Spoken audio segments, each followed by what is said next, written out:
Vasco da Gama was having trouble with his men. 4 months had passed since they'd left their home in Portugal in search of a water route to India. They'd traveled thousands of miles through terrible storms before they'd rounded the southern tip of Africa at the Cape of Good Hope, a Cape Bartholomew Diaz had discovered 9 years before. But there, Diaz had stopped and turned back. What lay before da Gama and his sailors were unknown waters, strange lands and people, and maybe, or maybe not, a sea route to India. It was the fervent hope of their king and their countrymen that India did lay ahead, and that da Gama would find it. For India possessed riches in spices, jewels, and silk that could make Portugal the wealthiest nation in the world. Until now, the only route to India had been overland, a long, treacherous journey through country controlled by the Muslims, or as Europeans called them, Moors. The Arabs now had a complete monopoly on trade with the East. Europe desperately needed a sea route to India if it was to develop its own trade. 6 years before da Gama, Christopher Columbus had left Spain to find such a route by traveling west. He had failed. Now da Gama would try an eastern approach. It was now November in 1497, and yet another storm was battering at da Gama's ships. The captain stood on deck, peering into the dark and the slashing rain, wondering what lay ahead and wondering what to do about his men. The men were tired and frightened. They'd been at sea a long time and had suffered terrible hardship. But nothing they had suffered concerned them as much as what they might suffer in the future. What waited for them in the unknown seas? What if India couldn't be reached this way? What if they sailed on forever and ever into eternity? What if they never saw land again? What if their food and water ran out? What if there were enemies out there? What if the seas were full of whirlpools or monsters or giant rocks? Da Gama was growing angry now. He was sure that somewhere beyond them to the east was India, and he was disgusted by his men's lack of courage. He had heard they were talking of turning back. Well, Vasco da Gama was not turning back. He had never turned back from danger before, and he wasn't going to do it now. He had promised his king he would find India, and find it he would. At that moment, one of the 4 ships of da Gama's fleet sailed close to his own, and he heard the captain shout, "If we don't turn back, the men will kill us and sail the ships home themselves. We must turn back." At first, da Gama was shocked that even his bravest captain had turned into a coward. Then it occurred to him the captain was trying to warn him. The men must be planning a mutiny. It was then that da Gama came up with a plan. He called his grumbling, fearful crew together and pretended to agree to their plan. "We shall turn back," he told them, "but first you must all sign a paper telling the king that you forced me to do it." The men were only too happy to agree. Better to face the wrath of the king and disgrace at home than a horrible, slow death in unknown seas. Da Gama then ordered the sailors who were leading the rebellion to go into his cabin to sign the papers releasing him of guilt. But as the men gathered below, suddenly the door to da Gama's cabin flew open, and there before them were a group of loyal sailors armed with pistols. They grabbed the mutineers and put them in chains. Then da Gama went on deck and gathered up all the compasses and instruments that had been used to navigate the ships through the Atlantic Ocean. He stood before his crew and held the instruments high above his head. Then, to their horror, he tossed them into the sea. "Now," said da Gama, "we sail with God as our pilot." The men had no choice but to resign themselves to their fate. There would be no turning back into the Atlantic now. The only course was eastward, onward with their bold captain towards the mysterious waters between Africa and India. The daring and determination of Vasco da Gama wouldn't have surprised his king back home in Portugal. The king was once heard to remark that da Gama was a person who knew how to get things done. Da Gama was famous as a man who knew almost everything there was to know about the sea and ships. After all, he'd been born in a seaport in the country that led the world in seafaring and exploration. And his father, too, had been known for his strong leadership qualities. Da Gama was born sometime between the years 1460 and 1469, right before the peak of Europe's great age of exploration.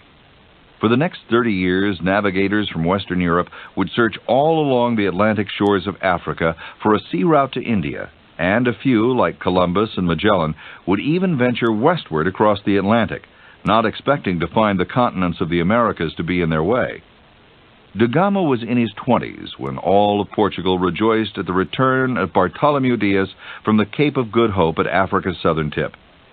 Dias had braved terrifying currents and turbulent weather to make his discovery, and now that discovery had given Portugal new hope. If Dias could get that close to the Indian Ocean, which lay on the other side of Africa, then perhaps some other brave man could lead his ships across the ocean. On the other side were the great trading centers on the eastern coast of India, like Calicut. But the Indian Ocean was vast. That much everyone knew. What they didn't know was how long it would take to cross it, or what the currents were like, or the weather, or what other unexpected dangers may be lurking there. To find out, Portugal would need a man of great skill and courage. Da Gama was born in a seaport in the south of Portugal called Sines, but little else is known about the first 30 years of his life. He was the youngest of 3 sons of a nobleman named Esteban da Gama, who served for a time as mayor of Sines and commanded the city's fortress. Da Gama probably attended a nearby school, as most boys of his class did. As a young man, he learned astronomy and navigation, 2 almost required subjects in this country that ruled the seas of Europe. Somewhere in the mid-1480s, Vasco da Gama became a member of the royal court and was one of the most trusted assistants of King John II, a king who must have had fairly sound judgment, since the nickname his subjects gave him was John the Perfect. Da Gama distinguished himself early on by helping to seize French ships that had invaded the Portuguese ports in 1492. He was made an officer and commanded ships all along the coast of Portugal. John the Perfect was in the process of organizing an expedition to cross the Indian Ocean when he died suddenly in 1495, the year Christopher Columbus had crossed the Atlantic in his second voyage for Spain. Columbus, too, had once sailed for Portugal, but he'd changed his loyalties when Portugal refused to finance his voyage westward.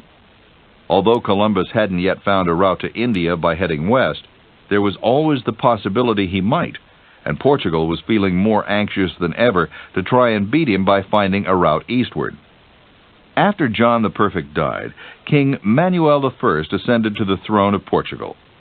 It took him 2 years to follow up on John's plan for a voyage around Africa, but when he finally made his decision, he did it with great pomp and circumstance.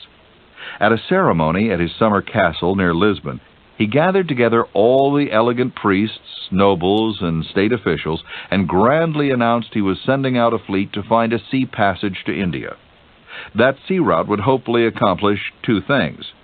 It would enable Portugal to acquire the rich merchandise of the East through trade, and it would enable Portugal to spread the word of Christianity to new lands. King Manuel then further announced that the voyage would not be an easy one. The sailors would be crossing waters no European had ever before crossed. Many of the ports along the way would be ports belonging to the Moors, longtime enemies of the Christians. But King Manuel had chosen a man to lead the Portuguese expedition whom he felt the people could put their greatest faith in. If anyone could make a successful voyage across the Indian Ocean, it was their naval hero, Captain Major Vasco da Gama. The truth is that the king had originally chosen da Gama's father to lead the expedition, but the elder da Gama died even before plans could get underway. It is also said that the king's second choice was then Vasco's older brother, Paulo, who declined because of ill health. But the king wasn't unhappy when he finally settled on the younger da Gama. He had equally as good a reputation as the other members of his family. Da Gama left the port of Lisbon shortly after King Manuel's grand speech on July 8, 1497, when he was about 37 years old. There were 4 ships in his fleet, 3 regular sailing ships, and a storage ship loaded with supplies. Da Gama sailed on a ship named the São Gabriel. The other 2 ships were the São Rafael and the Barrio. Both the São Gabriel and the São Rafael were medium-sized ships that weighed about 120 tons and were powered by 3 masts. The Barrio was a smaller 50-ton ship. The only navigational equipment the ships carried were compasses, an instrument called an astrolabe for measuring the stars, and astronomical maps. All of these would later be jettisoned when the crew threatened to turn back towards home. On board were also several stone pillars, which would be erected wherever the crew landed. These pillars would announce to the world that Christians had been there, and that Portugal might someday add these lands to the territories it had already claimed in Africa. Among the crew members, there were 3 interpreters, 2 who spoke Arabic, and 1 who spoke several African dialects. As the crowds cheered and wished them luck, da Gama and his 170 men set sail on what was to be the longest ocean voyage ever made. Accompanying the ships as they set out that summer morning was another ship commanded by Bartholomew Diaz himself. The man who had discovered the Cape of Good Hope was now on his way back to Africa, where he intended to do some trading on the Gold Coast in what is now Ghana. Da Gama's fleet made 2 short stops, one on the African mainland and another at the Cape Verde Islands, off the far western tip of Africa. The waters off the coast of Central Africa are known for their turbulence, so da Gama then made the strategic decision to sail westward away from Africa and almost all the way to South America to avoid the dangerous currents. Then he headed south and back across the Atlantic to southern Africa. 96 days after they left Lisbon, the fleet landed 200 miles north of the Cape of Good Hope at the Bay of St. Helens. The men ran onto shore, happy to feel earth under their feet once again. Before long, they discovered there were others in this land, people with brown skin who lived beyond the sandy hills that ridged the bay. They were called Hottentots. The Hottentots were hesitant to come out at first. The Portuguese made a fearful sight in their armor and metal helmets, marching about in tall leather boots with swords dangling at their sides.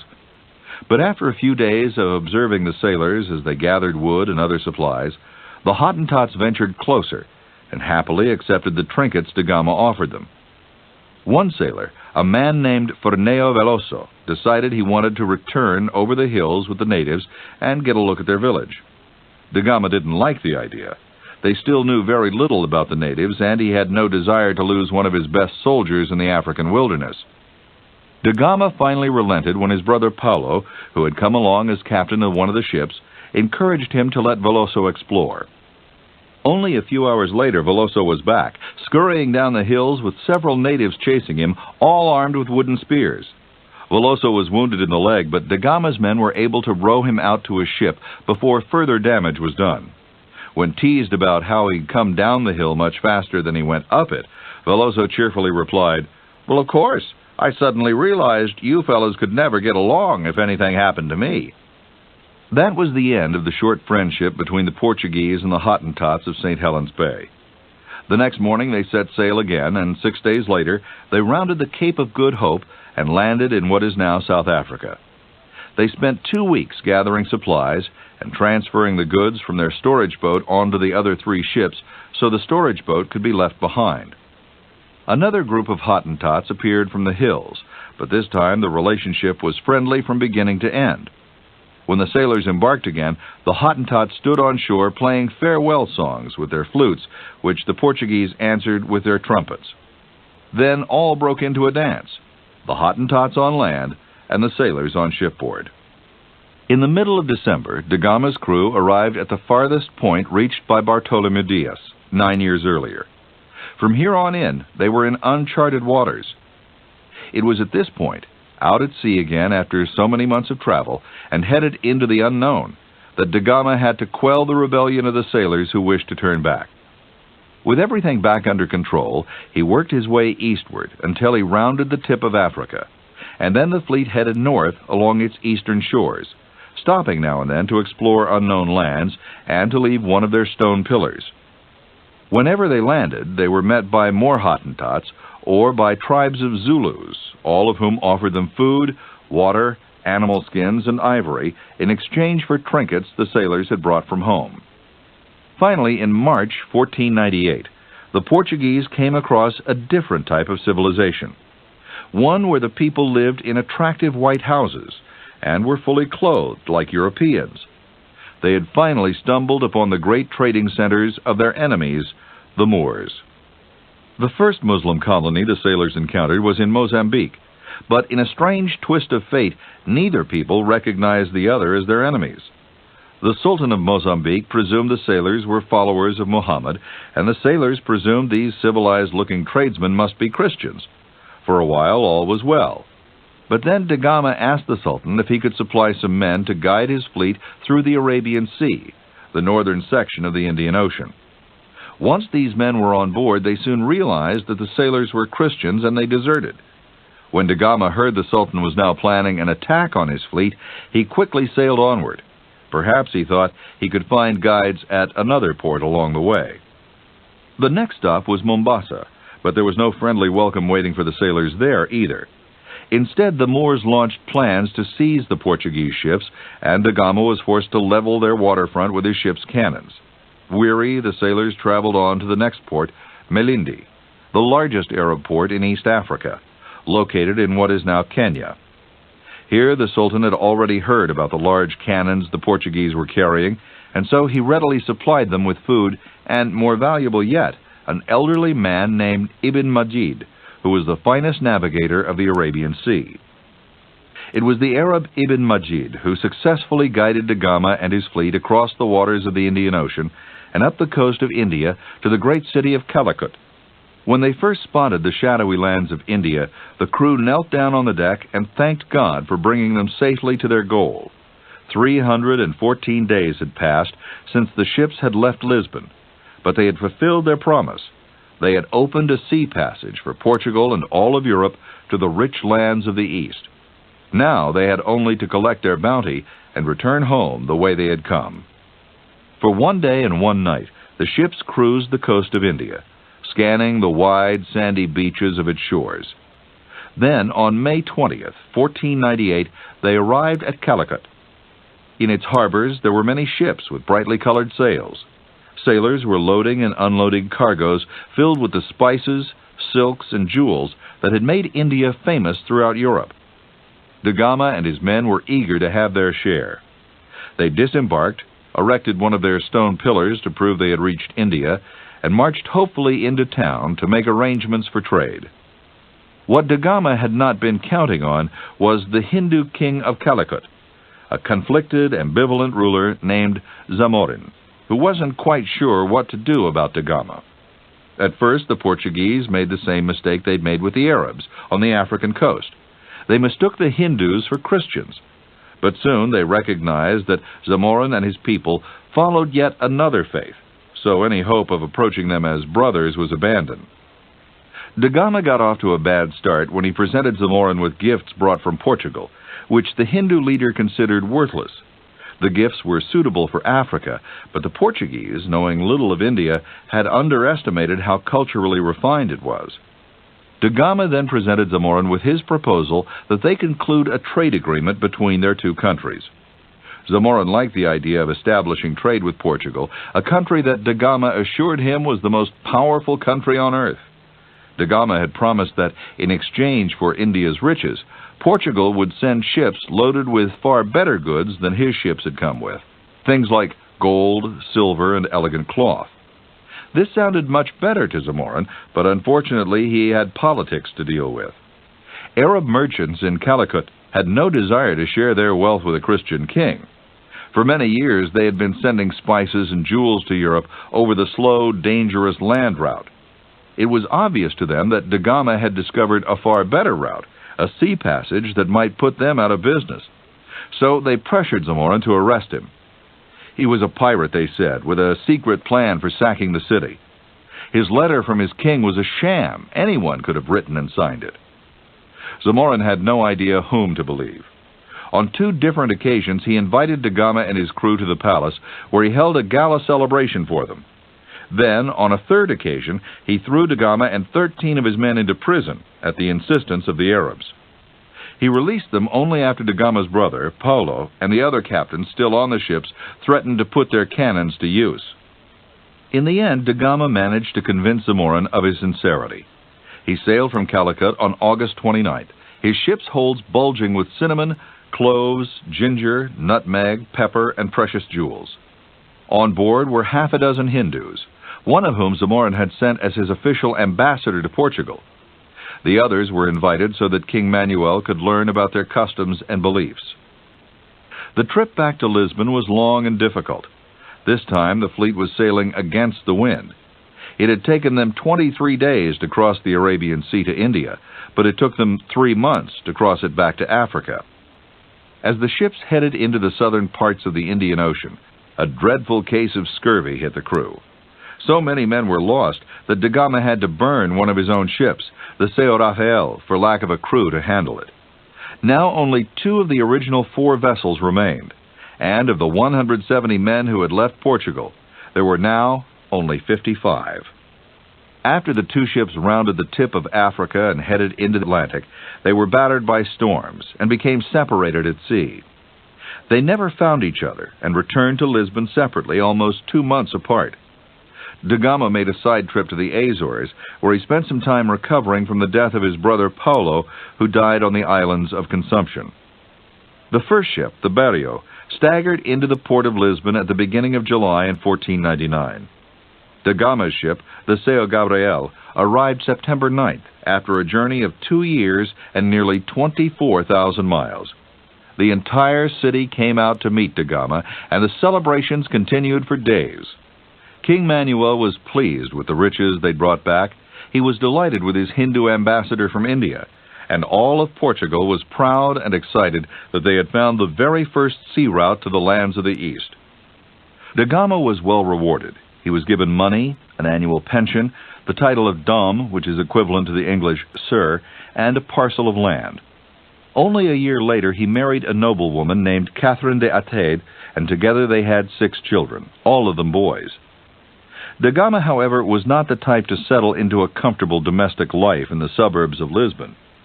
3 years after his return to Portugal, he set out for India once again, but this time it was a mission of war. After da Gama had returned to Portugal, the king had sent another fleet to India under the command of Pedro Alvarez Cabral. Cabral left some of his men behind in India, and word soon reached Portugal that the men had been massacred. The murders had been committed by Hindus who had been incited by Muslim traders. King Manuel wanted revenge. In 1502, the king sent da Gama to take possession of Calicut and all other trading centers along the eastern coast of Africa and India to break Muslim control of the area. With the title of Admiral of India and 20 ships, 10 of them warships, he set out to claim for Portugal the lands he discovered in 1499. After a series of brutal naval bombardments of ports on both sides of the Indian Ocean, and the massacre of many innocent Indians and Muslims, he accomplished his mission. His most savage assault was at a port in southwestern India called Cananore. He lay in wait at the port for the arrival of Arab ships. After several days, one ship approached bearing merchandise and as many as 400 passengers, many of them women and children. Da Gama seized the cargo, locked up all the passengers in the hold, and set the ship on fire, killing everyone on board. Then he moved on to Calicut and his old friend Zamorin. Zamorin approached in peace, but da Gama demanded that he banish all Muslim traders from the port. To prove he meant business, he massacred 38 Indian fishermen who had sailed out to his ships to sell their wares to the sailors. He had them thrown overboard so their bodies would wash ashore and be seen by all. After a few more battles and several forced alliances, da Gama returned to Lisbon for a second hero's welcome. Now much of India was under Portuguese rule, and would remain so until the Dutch arrived and seized control 160 years later. Again, da Gama was showered with gifts, money, and honors, including a large grant of land that made him a count and one of the wealthiest men in Portugal.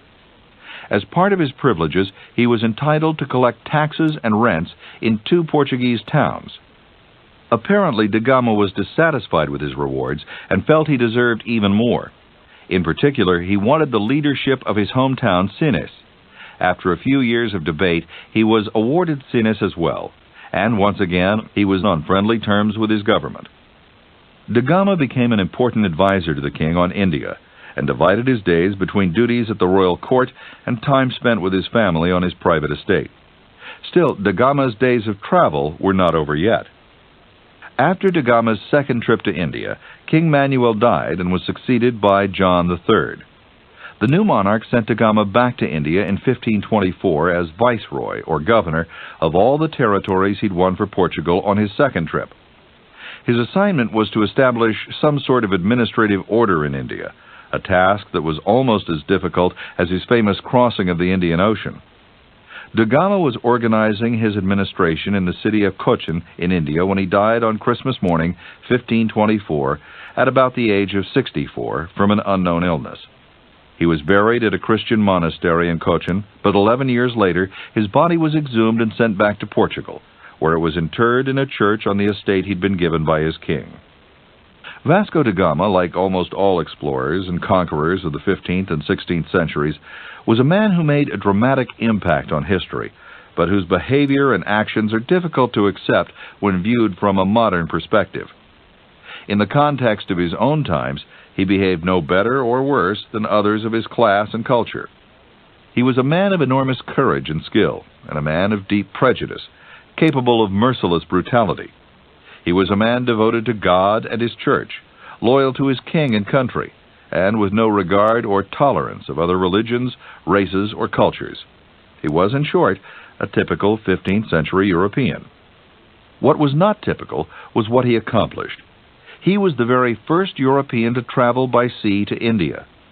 He was therefore the first to open an all-water trade route between Europe and Asia. This route was the only direct connection between East and West, since Marco Polo had traveled overland 200 years before. Because of da Gama, the rich lands of the East were open to direct trade with Europe, and also because of da Gama, the lands of the East became open to colonization.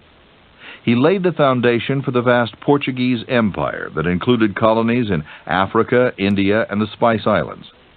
He made Portugal a world power and ushered in a new era in world history. Most importantly, Vasco da Gama, in spite of the appalling methods he used, was instrumental in formulating a cultural link between East and West, which before his time existed as almost two completely different worlds. If there is a moment at which East met West and West met East, it was the moment in 1499 when Vasco da Gama sailed out of the Indian Ocean and on to the shores of India.